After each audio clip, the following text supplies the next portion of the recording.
बघा आम्ही सर्व झोपेमध्ये होतो. सकाळी 7:30 वाजता आमच्या बिल्डिंगला आग लागलेली आहे. तर लहान लहान मुलं सगळे वरती झोपलेली होती आणि आम्हाला बिल्डरने काही सुविधा दिलेल्या नाहीयेत. सगळे वायरी एकच पाण्याची सोय नाही नीट. मी तर पहिल्याच माळ्यावर राहते आणि माझ्या खाली सगळे मीटर लावलेले, सगळ्या वायरी बिरी जॉईंट आहेत. आणि आग लागली तर लहान लहान मुलं बिलं घेऊन येताना इतका धुराचा बिराचा त्रास झाला आणि आम्हाला खाली पण उतरता नाही आले. 4थ्या माळ्यापर्यंत आमची सगळी माणसं आहेत. त्यांनी यायचं कसं? आम्हाला कुठलीही बिल्डरनी सोय दिलेली नाहीये. तर प्लीज आमची बिल्डरनी सोय करून द्यावा व्यवस्थित. सकाळपासून आता साधारण आमचे लेकर आम्ही बाहेर आहेत. सांगा बरं तुम्ही कसं करायचं? एवढे तर पहिल्याच माळ्यावर रूम आहे.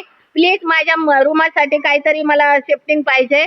आणि माझी छोटी छोटी मुलं आहेत, नातुंड आहेत, आम्ही म्हातारी माणसं आहेत. कसं जगायचं, कसं राहायचं? आम्ही 8-9 वर्षापासून आम्ही हाच त्रास काढतोय.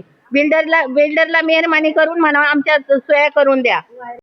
आम्हाला फायरची लाईन पाहिजे. बिल्डरला म्हणून आम्हाला फायरची लाईन मेन म्हणजे पाहिजे. आणि जिना आमचा एकच आहे. काहीतरी अशी म्हणजे मीटर एवढ्या जवळ ठेवलंय जिन्याच्या. उद्या जर काय झालं तर बरं मीटर उतरायला जमत नाही 4थ्या फ्लोअरवरून. आग लागली तर आम्ही त्या आगीच्या बाजूने उतरून आलेलो आहे आमचा जीव मुठीमध्ये घेऊन. लिफ्ट चालू केली नुसती लिफ्ट आहे पण ती एकदाही चालली नाही. गप्प बसलेली आहे लिफ्ट. फक्त लिफ्टची सोय दिली. सगळे आम्ही त्या टायमाला बुकिंग करायला आल्या सगळ्या सोया सांगितल्या पण कसलीही सोयी नाहीये. आणि आम्ही ग्राउंड फ्लोअरला राहतात. आग पेटत होता, पोरांना घेऊन असं आले आम्ही ग्राउंड फ्लोअरलाच एवढा आग पेटत होता. मग काय करायचं? आम्हाला काय झालं तर कोण भरून दिलं असतं एवढं? मग आगीच्या बाजूने पोरे रडत होतं, घाबरत होतं, मूल असं तोंडात जात होतं. तेव्हा कोण काय केलं असतं? एक माणसाला काय झालं तर दिसत पण नव्हतं. वर पण जायला हे नव्हतं.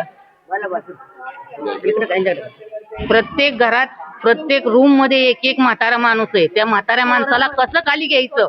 अशी जर आग लागली तर छोटी छोटी लहान लहान मुलं आहेत. त्यांना समजायला नको? बिल्डरला कळायला नको का की बाबा हे सगळं व्यवस्थित करून द्यावं?